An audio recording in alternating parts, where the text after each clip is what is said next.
Hi అండి, నమస్తే. Welcome back to Shannu's kitchen. Shannu's కిచెన్లో ఇవాళ రెసిపీ వచ్చేసి హెల్దీ రెసిపీ రాగి కేక్. ఈ రాగి కేక్ని నేను స్ప్రౌటెడ్ రాగి ఫ్లోర్తో ప్రిపేర్ చేశాను. ఈ స్ప్రౌటెడ్ రాగి ఫ్లోర్ నేను ఇంట్లోనే ప్రిపేర్ చేసుకున్నాను. ఈ రాగులను వచ్చేసి నేను ఒక 1 డే మొత్తం సోక్ చేశాను వాటర్లో. ఉదయం సాయంత్రం ఒక 2 సార్లు బాగా శుభ్రం చేసుకుని మొత్తం 24 అవర్స్ పాటు సోక్ చేసుకొని పెట్టుకున్నాను. అలా సోక్ చేసి పెట్టుకున్న రాగుల్ని ఈ విధంగా ఒక క్లాత్లో కట్టేసి చిల్లుల గిన్నెలో క్లాత్ పెట్టేసి క్లోజ్ చేసేసాను. టోటల్ ఓవర్ నైట్ తర్వాత తీసి చూస్తే ఈ విధంగా రాగులైతే మొలకలు వచ్చేసాయి.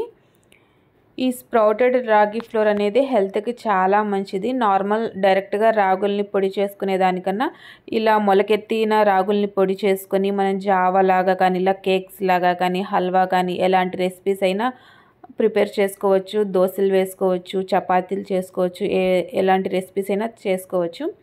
ఇలా మొలకెత్తిన రాగుల్ని ఒక 2 డేస్ పాటు ఎండలో ఎండబెట్టాను.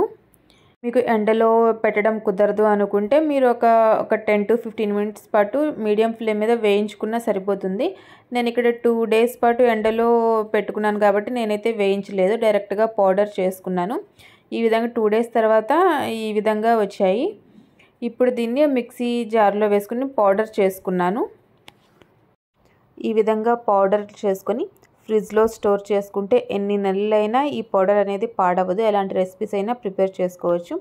నేను ఇక్కడైతే కేక్ రెసిపీ అయితే చూపించబోతున్నాను. ఇక్కడ నేను 1 కప్పు రాగి పిండితో కేక్ అయితే ప్రిపేర్ చేస్తున్నాను. 1 కప్పు రాగి పిండికి 1 కప్పు బెల్లం చొప్పున తీసుకోవాలి. ఈ బెల్లాన్ని ఒక 2 టేబుల్ స్పూన్ల వరకు కొన్ని వాటర్ పోసుకొని కరిగించుకొని పక్కన పెట్టుకోవాలి. ఇప్పుడు మరొక బౌల్ తీసుకొని మనం ఆల్రెడీ 1 కప్పు తీసుకున్న రాగి పిండిని జల్లెడలో జల్లించుకోవాలి. ఈ విధంగా జల్లించుకొని పక్కన పెట్టుకోవాలి. ఇప్పుడు వేరొక బౌల్ తీసుకొని అందులో ఒక 1/2 కప్పు వరకు ఆయిల్ వేసుకోవాలి. వెనీలా ఎసెన్స్ వేసుకోండి, 1 టీ స్పూన్ వరకు. ఇది ఎగ్లెస్ కేక్. వెనీలా ఎసెన్స్ లేకపోతే ఇలాచీ పౌడర్ వేసుకోండి. ఇప్పుడు ఈ రెండింటిని బాగా మిక్స్ చేసుకోండి. ఈ విధంగా మిక్స్ చేసుకున్న తర్వాత ఇప్పుడు ఇందులో మనం ఆల్రెడీ కరిగించి పెట్టుకున్న బెల్లం వేసేయాలి. పాకం అనేది ఏం అవసరం లేదు, జస్ట్ కరిగించుకొని పెట్టుకొని వేసుకుంటే సరిపోతుంది. ఈ విధంగా కరిగి పెట్టుకున్న ఈ బెల్లాన్ని కూడా బాగా మిక్స్ అయ్యేటట్టు కలుపుకోవాలి.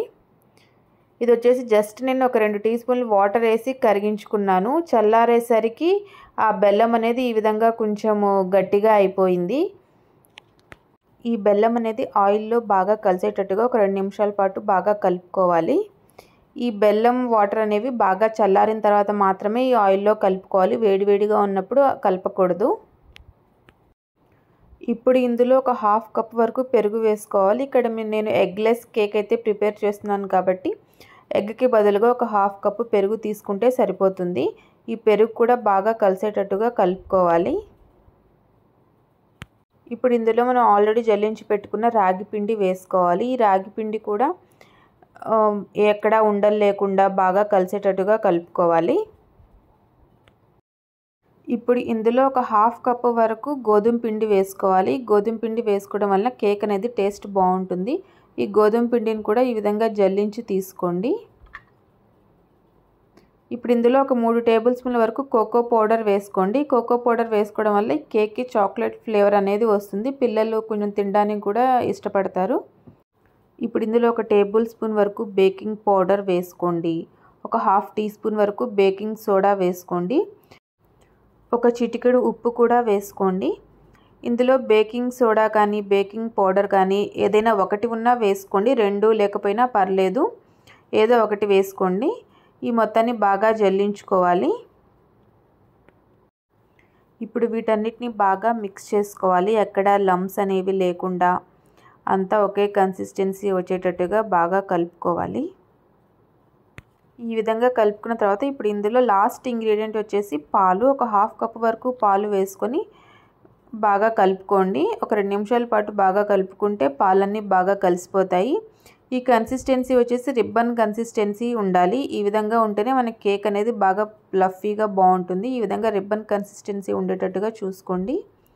ఇప్పుడు నేను ఇక్కడ ఒక స్టీల్ బౌల్ తీసుకున్నాను. స్టీల్ బౌల్కి కొంచెం ఆయిల్ అంతా అప్లై చేసుకున్నాను. మొత్తం అప్లై చేసుకుని ఈ స్టీల్ బౌల్లో కేక్ బ్యాటర్ని వేసేసుకున్నాను. ఒక 2-3 సార్లు గిన్నెని ట్యాప్ చేసుకొని నేను ఆల్రెడీ ఇక్కడ ఒక బౌల్లో కింద స్టాండ్ పెట్టేసి ప్రీ హీట్ చేసి పెట్టుకున్నాను. ఇప్పుడు ఇందులో బౌల్ పెట్టేసి 45 మినిట్స్ పాటు మీడియం ఫ్లేమ్ మీద కేక్ని అయితే బేక్ చేసుకున్నాను. టోటల్ 45 మినిట్స్ తర్వాత ఈ విధంగా నైఫ్ కానీ టూత్ పిక్తో కానీ చెక్ చేసుకుంటే కేక్ అయితే మనకి ఎక్కడ అంటకూడదు. కేక్ మొత్తం చల్లారాక ఈ విధంగా కేక్ని నైఫ్తో చుట్టూతా ఈ విధంగా కట్ చేసుకొని ఇప్పుడు డిష్ అవుట్ అయితే చేసేసుకోండి. చాలా ఈజీగా సింపుల్గా ఎక్కడ అసలు స్టీల్ గిన్నెలో చేసినా కానీ ఎక్కడ మాడకుండా చాలా బాగా వస్తుంది. కేక్ టిన్లోనే చేయాలని లేదండి, ఇంట్లో ఉండే స్టీల్ గిన్నెలతో కూడా మనం కేక్ని ఈజీగా ప్రిపేర్ చేసుకోవచ్చు.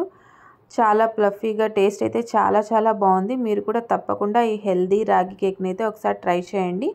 ఈ రెసిపీ మీకు నచ్చినట్టయితే షన్నూస్ కిచెన్ని లైక్ చేయండి, షేర్ చేయండి అండ్ సబ్స్క్రైబ్ చేయండి. పక్కనే ఉన్న బెల్ ఐకాన్ని క్లిక్ చేయండి. నేను పెట్టే ప్రతి నోటిఫికేషన్ మీ దాకా వస్తుంది. Thank you for watching.